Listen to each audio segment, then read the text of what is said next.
Frodo carried a ring, but I think everyone else carried something too. Not extra food, not extra gear, not even his pack. They carried his stress, his silence, his fear, and the decision that he couldn't always make. And that's why Frodo would have been a pretty terrible backpacking partner.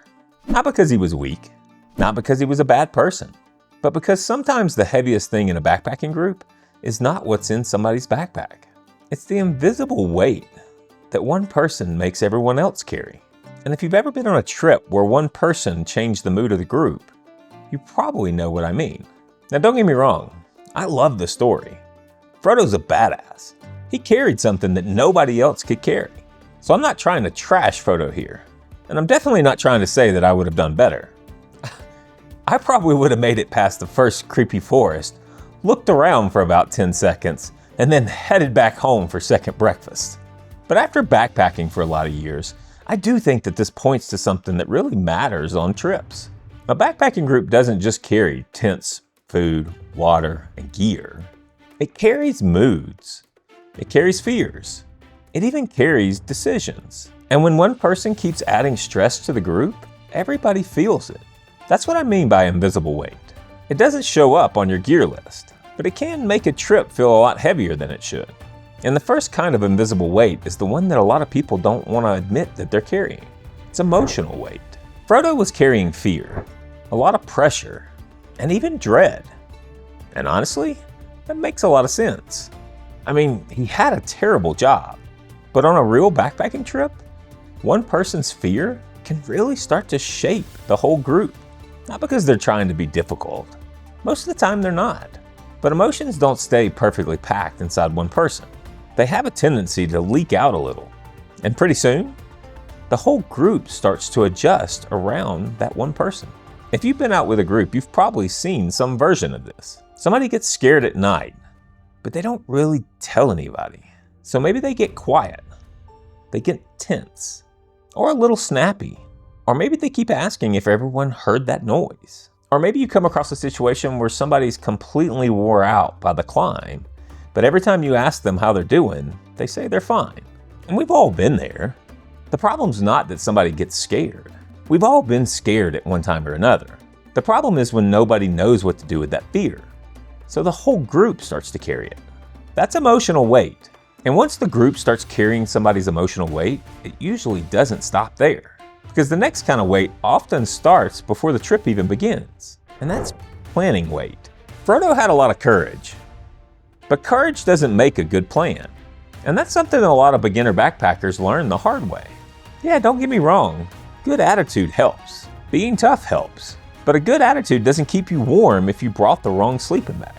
On a real backpacking trip, when one person doesn't properly prepare, the whole group becomes their backup system. Maybe somebody else shares their food. Or maybe somebody fixes their gear problem. Or maybe someone else changes the plan because the mileage, elevation, or weather was not really understood before the trip. And I want to be careful here, because this is not about shaming beginners. Everybody starts somewhere. I've made plenty of mistakes myself. Most backpackers who've been doing this for a while have a whole collection of things they learned the hard way. But there's a difference between being new and making the group carry your lack of preparation. A new backpacker asks questions. An unprepared backpacker just assumes that the group will have everything figured out. And that's where planning weight shows up. Now the group's not just hiking the trail. They're hiking your uncertainty as well. One of the best things that you can do before a group trip is just reduce the number of problems the group has to solve for you later. Know the route. Check to see what the weather's supposed to be. And make sure to test the gear that you're going to be using. Don't forget to bring the layers that you're actually going to need. This doesn't make you perfect. It just makes you easier to hike with. But even if the group can work around poor planning, eventually the trail asks a harder question. What do we do now? And that's when invisible weight turns into decision weight. One of the hardest things on a backpacking trip is not always making the right decision. Sometimes it's making any decision, especially when everybody's tired, cold, and hungry. Do we keep going? Do we stop here? Do we turn around? Do we push to the next campsite? And this is where an overwhelmed partner can add a lot of weight. Because if someone can't communicate clearly, everyone else has to start guessing. And guessing gets old pretty fast. Kind of like, hey, how are you feeling? Do you want to keep going? Oh, I don't know. I mean, whatever you think.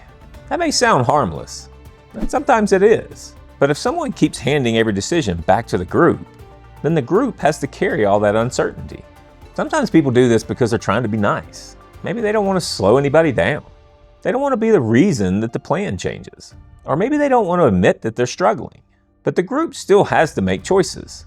And when the information is unclear, those choices get harder. That's where a small communication problem can become a safety problem. If somebody's struggling and nobody knows how much, the group may keep going for longer than it should. If somebody's cold but doesn't say anything, the group may miss the moment where a quick layer change could have fixed the problem. Decision weight's not just a decision. It's all the guessing around the decision. And once the group starts spending enough time guessing, the whole trip starts to change. And that can be where morale changes. Morale is one of those things that backpackers don't always talk about, but we all feel it. When you're out here, morale is not always just about having fun. It affects patience, judgment, and how the group handles the next problem. When one person's stress becomes the center of the entire trip, everybody starts hiking differently. People get quieter, or more cautious, or maybe irritated, or just mentally tired. So instead of enjoying the trail, they start managing the person. And there's a difference between helping somebody and having to manage somebody. Now don't get me wrong, everybody has bad days. Everybody gets tired. Everybody has moments where they need help. That's normal. That's part of backpacking with other people. The issue's not needing help. The issue is when your stress becomes something that everybody else has to carry, but you're really not helping carry any of it yourself. And that's why Frodo is such an interesting example. He wasn't bad. He wasn't lazy.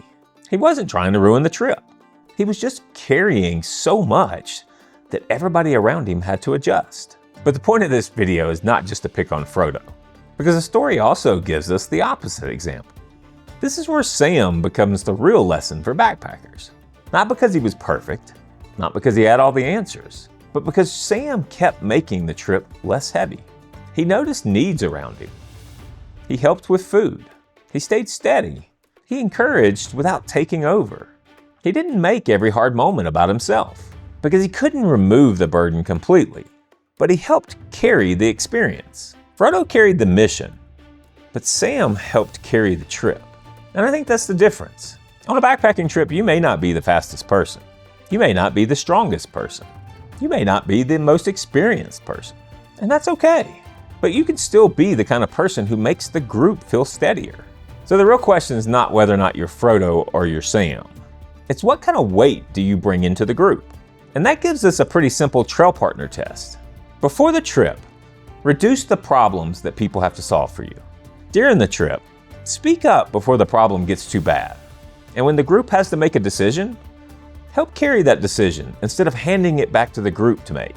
So do what you can to prepare early. Know your route. Check the weather. Test the gear that you're counting on. And speak up early.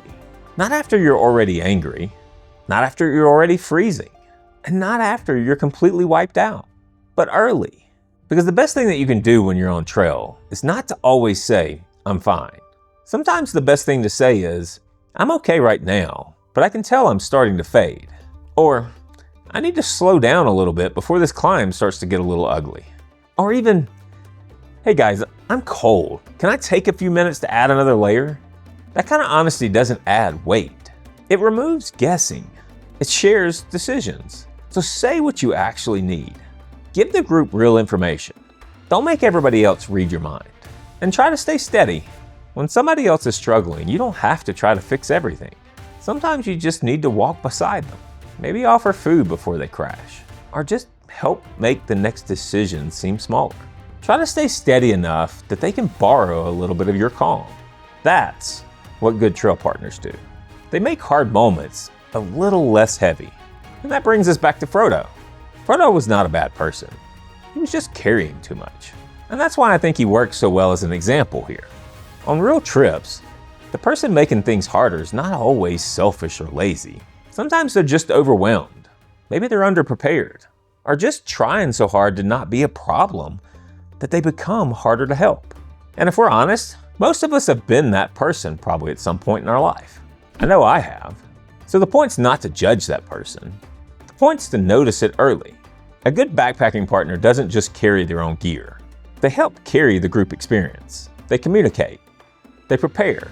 They stay steady. And they make the people around them feel a little safer, calmer, and more capable. That's the kind of person I want to hike with. And that's the kind of person I want to keep becoming. So maybe the best backpacking partner is not always the toughest person, or the fastest person, or the person carrying the biggest mission. Sometimes it's just the person who makes everyone else feel a little steadier. And out on trail, that might be the most valuable thing anybody can bring. If you've ever been on a trip where the invisible weight actually felt heavier than the actual packs, I'd actually be curious to hear about it. Drop in the comments, because I think this is one of those trail lessons that everybody understands, but not enough people talk about. And if you're newer to backpacking and trying to get more comfortable out there, I put together a free beginner backpacking starter kit with some simple planning guides. I'll make sure to leave the link below. Sometimes the best thing that you can bring into the backcountry is not lighter gear. It's just a steadier presence. As always, guys, I hope this was useful to you, and hopefully I see you out on the trail.